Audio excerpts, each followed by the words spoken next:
It all started the moment I swung open my front door and froze, staring at the 3 strange packages dumped in the center of my garage like ticking time bombs. Beside them, parked awkwardly behind my neighbor's rose bushes, was a nondescript white van with blacked-out windows. 2 men inside, both wearing sunglasses even though it was cloudy, gave me the tiniest of nods. Before I could process what was happening, I heard the unmistakable clatter of Karen's flip-flops on the driveway next door, her shrill voice announcing her presence to her yappy dog, Muffin, and to anyone else within a mile radius. She spotted the packages immediately. I could practically hear the gears grinding in her head. In that moment, standing half inside my garage and half in the rain, I realized my life had just shifted onto a collision course with the biggest disaster our HOA had ever seen. The truth was, these weren't ordinary packages. 2 days earlier, a pair of straight-faced agents had shown up at my door, flashing badges so quickly it made my head spin. They needed my help, they said.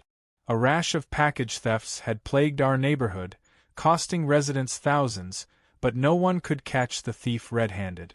They had tried sting operations elsewhere, but nothing stuck. Here, however, they had an idea. They needed someone whose property was easily visible, close to the sidewalk, and unfortunately, known for having an unhinged neighbor with sticky fingers. That's right, Karen.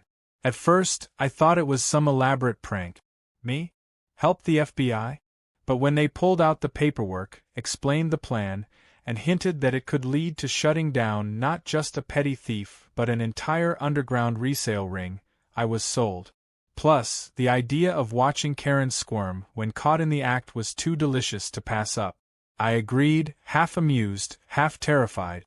The plan was simple. Leave a few tempting packages visible inside my garage, slightly open the door like a lazy afterthought, and let human nature do the rest. Cameras were hidden everywhere, inside the garage, on the lamppost across the street, even in a fake birdhouse perched outside my window. All I had to do was act normal, which was already failing miserably because Karen was sniffing around like a bloodhound. By the end of the first day, Karen had walked by my house 5 times. 5.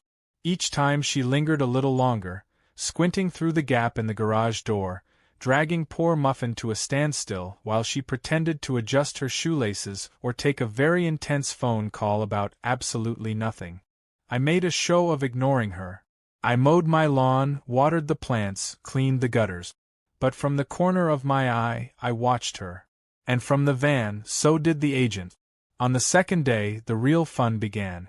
Around noon, I noticed Karen wasn't just walking anymore. She was surveying. She paced in front of my driveway, making careful mental notes like a jewel thief casing a museum. I even caught her pretending to trip so she could peer under the garage door. I nearly choked on my coffee. Meanwhile, the agents texted me updates. "She's on the hook," one said. "Any time now." That night, just before sunset, I heard a noise. Not the casual shuffle of footsteps. No, this was something heavier, more determined. Metal clanking. I peeked through the curtains. There she was. Karen, hunched over at the edge of my driveway, crowbar in hand, fiddling with the garage latch like she was opening a can of tuna. Muffin sat loyally by her side, tail wagging, utterly clueless. My heart hammered so hard I thought it might rattle the windows. I grabbed my phone, ready to call the agents, but before I could, Karen caught sight of the security camera perched above the garage. She froze.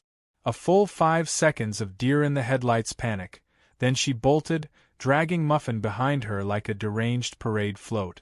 The agents told me to stay calm. They wanted more. They wanted her caught red-handed with the goods. So they retooled the plan. The next morning, 3 brand-new packages appeared, bigger and flashier than before. They were made to look like a gold mine, flat screens, expensive purses, electronics. Everything Karen's greedy little heart could desire. And to make sure she noticed, they left the garage door a little wider this time. Just enough to reveal the shimmering promise inside. Karen didn't disappoint. That afternoon, under the cover of a sudden rainstorm, she made her move. I watched from my window as she darted across the street, a giant trash bag slung over her shoulder. She crouched low, scrambled under the garage door, and stuffed the packages into the bag one by one, her hair plastered to her face with rain. She moved fast, a woman possessed, fueled by the thought of untold riches waiting for her at home. I barely had time to blink before the agents sprung into action. 2 black SUVs came screeching around the corner. Uniformed men spilled out, guns drawn, shouting orders. Karen dropped the bag and raised her hands in the air, the picture of guilty innocence, her voice climbing 3 octaves as she shrieked about being tricked and neighborly misunderstandings. The agents weren't having it. They slapped cuffs on her and read her rights as the entire neighborhood poured onto their porches, phones recording, jaws dropping. Standing there behind my curtains, I couldn't help but feel a tiny, wicked flicker of satisfaction. Karen had spent years terrorizing the HOA, writing nasty letters, calling in petty complaints, and acting like queen of the block. Now, here she was, wet, miserable, and utterly defeated, arrested in front of the very neighbors she had spent years tormenting. But little did I know this was just the beginning. Because what the FBI uncovered next would blow this quiet little neighborhood sky high. And Karen? She had no idea just how deep the hole she had dug for herself really went. The agents moved quickly, securing the scene like a well-rehearsed dance. Karen stood there, dripping wet and whimpering, her designer flip-flops sliding on the wet concrete. Muffin, oblivious to the seriousness of the situation, wagged his tail and tried to lick the nearest agent's boot. As they placed Karen into the back of the black SUV, she kept babbling incoherently about how she thought the packages were abandoned, how she was just helping out, how she was looking out for the neighborhood. None of it mattered. The invisible dye the FBI had sprayed on the packages was now smeared all over her hands, arms, and even her expensive yoga pants, glowing a brilliant neon under the portable blacklights the agents casually waved over her. The evidence wasn't just circumstantial. It was practically radioactive. As the agents collected the packages, documented the scene, and packed up their gear, I stayed inside, as instructed, peeking through the blinds with a mixture of giddy satisfaction and sheer disbelief. I couldn't believe it had actually worked. Karen, the self-appointed neighborhood watchdog, the queen of HOA complaint letters, the terror of poorly parked cars and lawn ornaments everywhere, had finally been caught red-handed. And it wasn't for some petty misdemeanor either. It was grand theft, federal theft, mail fraud, and a few other charges I couldn't even pronounce. The magnitude of what she had stepped into was breathtaking. About an hour after Karen was carted off, Agent Ramirez, the lead agent on the case, knocked on my door. He looked much less formal now, rain dripping off his jacket, a half-smile playing on his face. I invited him in, still slightly jittery from the adrenaline crash. He sat down at my kitchen table and pulled out a folder thicker than a Sunday newspaper. Ramirez explained that the packages Karen stole were just the tip of the iceberg. They had been tracking a regional package theft ring for months, a ring that stole goods, sold them online through fake accounts, and laundered the money through sham charities and bogus e-commerce websites. Until now, they had struggled to find the link between the low-level thieves and the organized criminals higher up the chain. But Karen, in her infinite arrogance and greed, had handed them the connection on a silver platter. Apparently, Karen's online activities had caught their attention weeks earlier. She had been using several alias accounts to sell what she claimed were estate sale fines and overstock donations. In reality, most of it was stolen goods. Electronics, fashion items, jewelry, even medical equipment.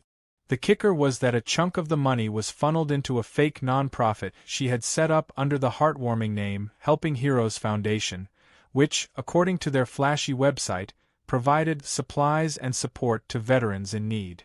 In truth, not a single penny ever reached a veteran. Every dime had been laundered into her personal accounts, used to fund her luxury vacations, endless home renovations, and that ridiculous backyard fountain she bragged about at every HOA meeting. I sat there, stunned, as Agent Ramirez laid it all out. This wasn't just Karen being a nosy busybody. This was federal-level fraud. He told me the agents were already executing search warrants on Karen's house and her secret storage unit downtown, and the preliminary findings were wild. Racks of unopened electronics, rows of designer handbags, even sealed medical supplies meant for disaster relief efforts were tucked away in her secret stash. She had amassed what amounted to a small department store's worth of stolen goods, all hidden behind her carefully crafted image of a concerned neighbor. The next morning, the news vans arrived. Word had spread like wildfire. "Local woman arrested in federal sting" was the headline plastered across every major news station in the state. Reporters knocked on doors, neighbors huddled together whispering excitedly, and teenagers on bikes rode up and down the street filming the aftermath on their phones. Karen's husband, a mild-mannered accountant who barely spoke at HOA meetings, looked absolutely devastated as he was escorted from their home, a small box of personal belongings in his hands. He hadn't been charged with anything yet, but the rumor mill was already working overtime. Some said he was complicit. Others thought he was just another one of Karen's many victims. Meanwhile, the HOA went into full meltdown. The board called an emergency meeting at the community clubhouse, ostensibly to discuss neighborhood safety and next steps. Everyone knew what it was really about: damage control. I decided to attend, partly out of curiosity, partly because I wanted to see how they would spin it. As I walked in, I caught glares from several board members, especially Nancy, the HOA president, who had once nominated Karen for the Good Neighbor Award 3 years in a row. She looked like she had swallowed a lemon. The meeting was chaos from the start. Nancy tried to maintain order, banging her little wooden gavel and calling for calm, but it was hopeless. Residents shouted over each other, demanding answers. Why weren't we warned about an FBI operation on our street? How long had Karen been stealing? Were other homes involved? One older gentleman in the back, Mr. Dobbs, yelled out that Karen had once borrowed his package and claimed it was a mix-up, but now he wondered if she had been stealing all along. At one point, someone even demanded to know if the HOA bore any liability for endorsing a criminal by allowing Karen to serve on the Neighborhood Beautification Committee. That question hit Nancy like a slap. Her face flushed bright red, and she stammered through a non-answer about moving forward with community unity. Just when it seemed the room might explode, Agent Ramirez and another agent walked in, all business. You could have heard a pin drop. Ramirez addressed the crowd, laying out a brief, careful explanation of the sting. He assured everyone that the operation had been conducted with the utmost caution and that the FBI had intervened the moment it became necessary. He thanked me, specifically, for my cooperation, which drew several surprised gasps and a few grudging nods. Ramirez also made it crystal clear: anyone who had aided or knowingly benefited from the theft ring could be facing federal charges themselves. The HOA members immediately shut up after that. Walking home from the clubhouse, I felt a strange mix of emotions: relief that it was finally over, satisfaction that Karen was getting exactly what she deserved, and a bit of lingering disbelief that my ordinary, boring suburban life had turned into something straight out of a crime drama. Little did I know, however, the aftermath was about to get even crazier. Karen's arrest was just the tip of the iceberg. The real storm was only beginning to brew. The days that followed Karen's arrest felt like living in the eye of a hurricane, calm on the surface but vibrating with barely contained chaos underneath. At first, there was a strange, almost eerie stillness around the neighborhood.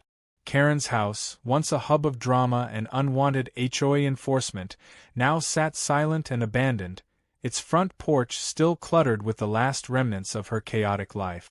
A tipped-over garden gnome, a broken hanging plant, and a weathered Neighborhood Watch Captain sign served as sad little monuments to her fall from grace. Every time I walked past, I noticed neighbors slowing down too, casting sideways glances as if expecting Karen to pop out and start lecturing about lawn heights or mailbox paint colors. But she was gone, and something much bigger was brewing behind the scenes. It didn't take long for the rumors to ignite. It started small, with a whispered conversation at the local coffee shop. Someone claimed Karen wasn't just stealing packages but running a full-blown black market operation from her basement. Another swore they had seen suspicious trucks coming and going from her driveway late at night over the past year. Stories snowballed. By the end of the week, half the town was convinced Karen was the mastermind behind some international theft syndicate. While most of those stories were pure fantasy, what the FBI uncovered during their deeper investigation turned out to be even more shocking than anyone had guessed. Through recovered laptops, burner phones, and hidden financial records, they traced Karen's operation back nearly 3 years. She hadn't been working alone. She had cultivated a network of petty thieves, disgruntled delivery drivers, and shady middlemen, all orchestrated through encrypted messaging apps and shell website. She used her fake charity as a cover, laundering thousands of dollars worth of stolen goods under the guise of donations and relief shipments. On paper, it all looked legitimate, right down to the fake thank you letters she had generated from made-up veteran organizations. The scale of it all was mind-blowing. Karen, who used to patrol the neighborhood with a clipboard documenting whose grass was half an inch too long, had quietly built herself an empire of crime beneath our noses. She had taken a common suburban nuisance, package theft, and industrialized it. By the time the FBI finished tallying it all up, they estimated Karen had facilitated over $500,000 in stolen goods flowing through her little operation. It wasn't just petty theft anymore. It was organized crime, and it had been operating out of a 2-story colonial with bad siding and an overgrown juniper bush. The HOA predictably panicked. Overnight, they switched from pretending Karen never existed to pretending they had been suspicious of her all along. Nancy, in particular, reinvented herself as the tireless protector of the community. She held daily briefings at the clubhouse, sent out long-winded emails about new neighborhood security protocols, and insisted everyone install new approved mailbox locks. The hypocrisy was so thick it could have been bottled and sold as syrup. No one bought her act, but most people were too busy gawking at the unfolding drama to care. The biggest blow came when the FBI executed a civil forfeiture against Karen's property. Everything she owned, from her cars to her bank accounts to her home itself, was seized. Her husband, who somehow had managed to remain legally untangled from the mess, moved out quietly one morning with nothing but a battered suitcase and a very confused muffin trotting behind him. The house sat empty, its windows dark, its blinds drawn, while a bright orange notice from the Department of Justice fluttered on the front door. That was when things got personal for me. Late one evening, I received a polite but firm knock on my door. Agent Ramirez stood there, a thick envelope in his hand. Inside was an official letter from the FBI outlining a potential reward. Because my cooperation had directly contributed to exposing a significant criminal operation, I was eligible for a substantial financial reward under a federal whistleblower statute. My jaw practically hit the floor when I saw the amount. It wasn't enough to retire on, but it was certainly enough to cause a minor scandal if word got out. Ramirez cautioned me to keep it quiet for now, at least until the court proceedings finished, but the reality was staggering. 1 month ago, I was just a regular guy arguing with Karen about her dog pooping on my lawn. Now I was part of a federal case, and about to be substantially richer for it. But of course, nothing involving Karen could be simple. Just when we all thought the worst was over, new charges surfaced. Turns out, Karen hadn't only stolen packages. During her time serving on the HOA board's finance committee, she had quietly siphoned funds from the neighborhood improvement budget. Thousands of dollars earmarked for playground upgrades, sidewalk repairs, and community events had simply disappeared. The bank records were a mess, the audits were non-existent, and the few HOA members who should have been paying attention were too busy measuring flower beds to notice. The news exploded again. Local reporters swarmed the neighborhood. News vans camped outside the clubhouse. HOA members scrambled to find excuses, pointing fingers at each other, claiming ignorance. Nancy tried to frame it as a betrayal of trust by a rogue individual, but nobody bought it. The residents were furious. People demanded refunds, resignations, and lawsuit. Several even began organizing to have the entire HOA dissolved, a movement that picked up stunning speed almost overnight. For me, it was a surreal experience watching it all unfold. A month earlier, the biggest drama on the block was whether Tim at the end of the street could keep his inflatable Santa up past New Year's. Now, the entire neighborhood was unraveling at the seams, and at the center of the storm was a woman who once fined me $50 for parking my truck half an inch over the sidewalk. In the midst of the chaos, I found an odd sense of peace. Karen was gone. Justice, real justice, was happening, and as the lawsuits and investigations piled up, it became clear that her crimes had done something no one thought possible. She had finally united the neighborhood. People who hadn't spoken to each other in years were now swapping stories, sharing laughs, and planning to take back control of the community from the hollow, broken remnants of the HOA board. As for me, I knew better than to relax completely. In a world where people like Karen existed, there was always another storm on the horizon. But for now, I allowed myself to enjoy the rarest of suburban miracles. A little peace, a lot of vindication, and the sweet, sweet satisfaction of watching karma do what it does best. It did not take long for the media frenzy to become a full-blown circus, and somehow, without even trying, I found myself dragged into it. It started with a single local news station wanting an anonymous statement about the brave citizen who helped the FBI bring down the suburban theft ring. I agreed under strict anonymity, thinking it would just be a small blip in the news cycle. Instead, it blew up. Before the week was out, my garage had become something of a minor tourist attraction. People drove by slowly, taking pictures, pointing at the infamous door where Karen had stolen the bait packages. Some even had the nerve to knock and ask for a tour like it was a museum. I started parking my car in front of the garage just to block the view and give myself some semblance of privacy again. But privacy wasn't something the HOA seemed interested in preserving. They called another emergency meeting, this time with a much angrier undertone.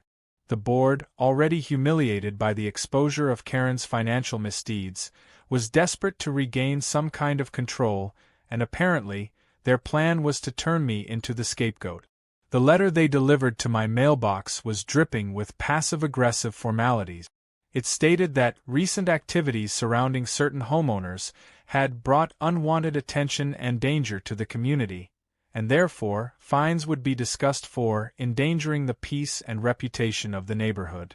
It was laughable, but it also made me furious. After everything Karen had done, after everything I had helped uncover, they had the nerve to try and pin the blame on me for embarrassing them. The meeting was a disaster from the moment it started. Nancy stood at the front of the room, tight-lipped and trembling slightly, gripping her stack of papers like they were a lifeline. She launched into a speech about community values, trust, and responsibility. I sat in the second row, arms crossed, watching the spectacle with detached amusement. Then she dropped the bomb, proposing an official motion to fine me for conduct unbecoming a homeowner. The crowd erupted. People shouted over one another, some furious that the board would even suggest punishing me, others too confused to know who to be mad at.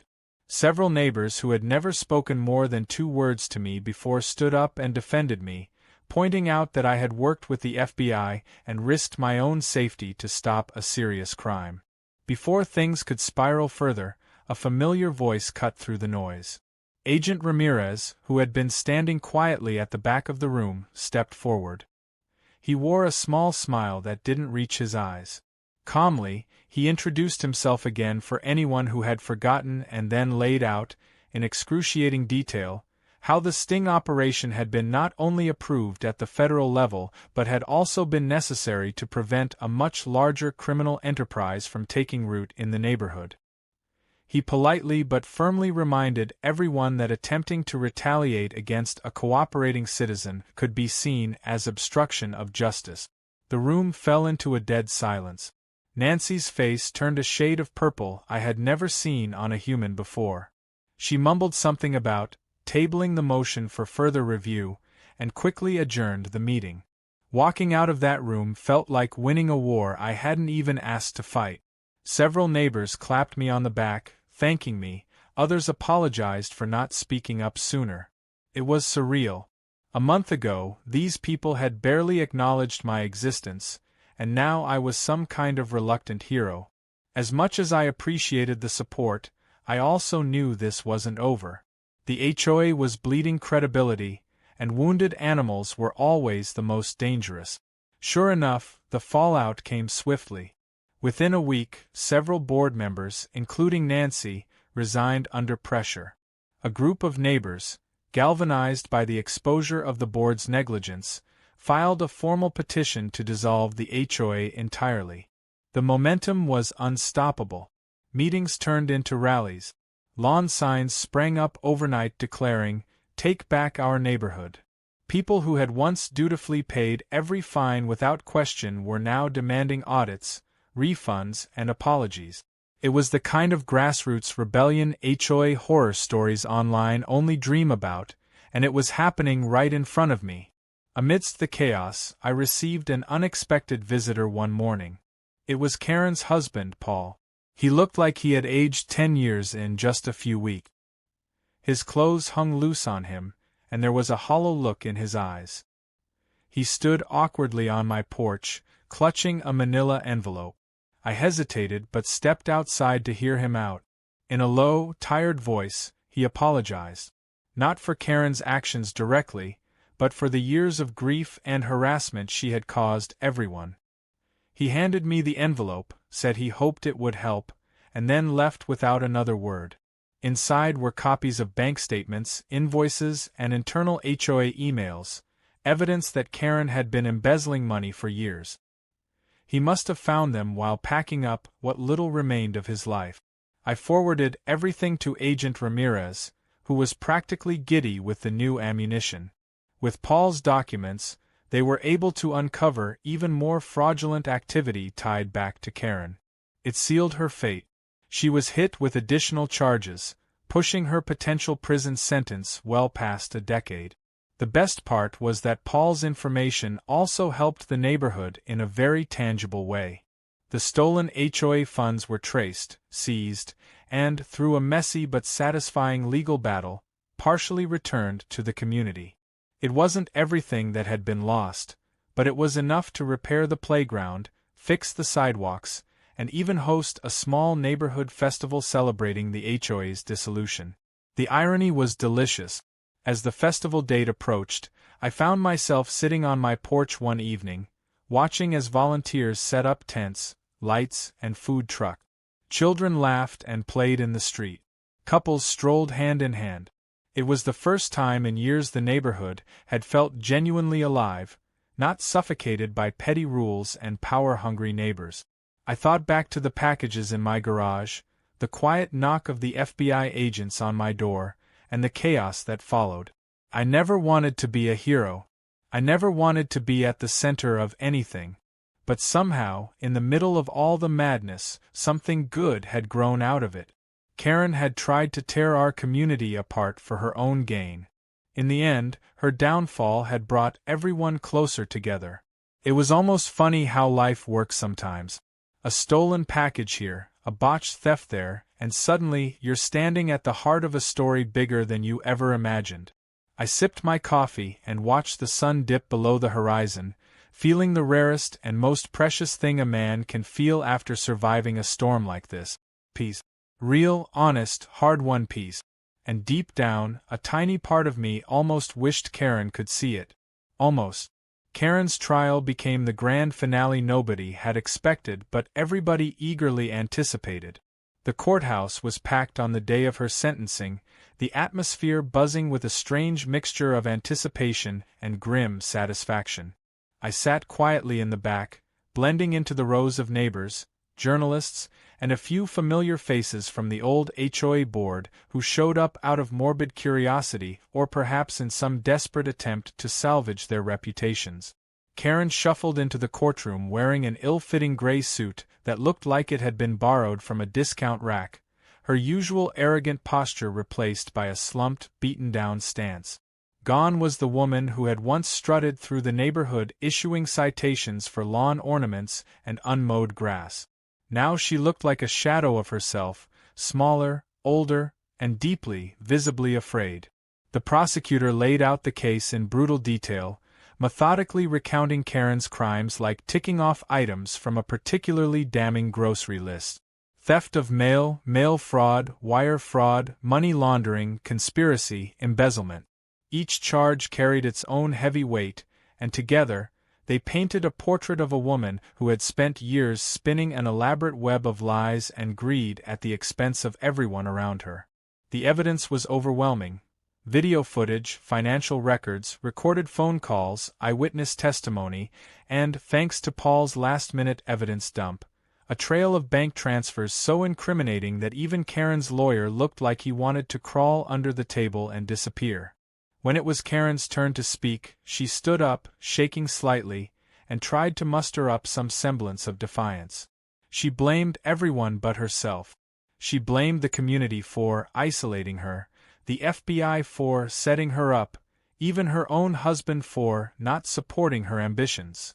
Her voice broke several times, not out of genuine remorse but out of pure frustration that the world was no longer bending to her will. It was a sad, pathetic performance, and the judge was clearly unmoved. He handed down a sentence of 10 years without the possibility of parole, citing not only the scope of her crimes but her utter lack of remorse and the breach of trust she had committed against her own neighbors. The gavel slammed down with a finality that echoed through the silent courtroom. As Karen was led away in handcuffs, she cast one last look at the courtroom, her eyes scanning the faces in the crowd.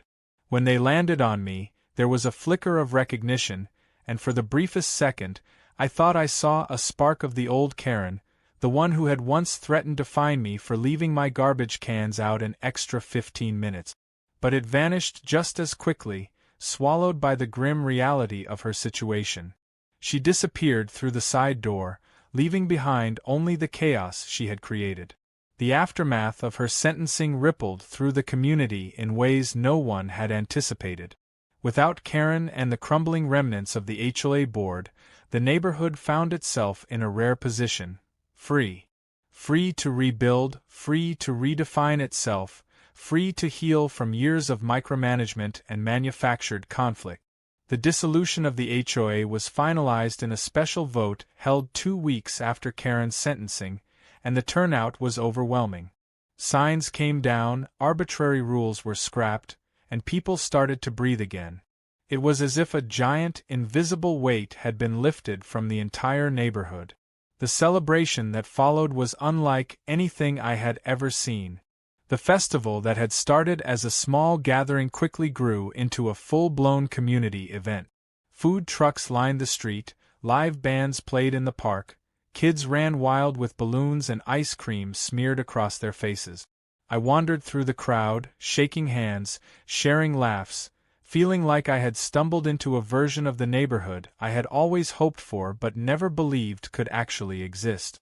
At the center of the park stood a brand-new community bulletin board, erected where Karen had once insisted on placing the ugliest, most unnecessary HOA sign warning about unauthorized lawn ornaments.